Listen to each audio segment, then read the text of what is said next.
Hello everyone, welcome back to this channel. In this video, I will show you the easy and clear steps on how to change file name or folder in OneDrive on computer. So how to change file name or folder in OneDrive on computer? Make sure you keep watching this video until the end.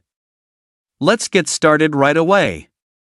Firstly, just go to the OneDrive application on your computer or laptop. And this is the OneDrive display. To change the name of the file or folder, first enter the folder, point the cursor to the left of the screen. Tap Menu My Files. Now here point the cursor to the file or folder to be shared. And tap Right. And a scrolling menu will appear like this. And tap Rename. Now a menu like this will appear. Change the folder name by typing here. After finishing, tap Rename. Now here you have successfully changed the name of the file or folder in the OneDrive application.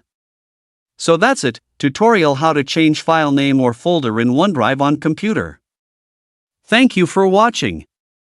I hope this video is useful. See you in the next video.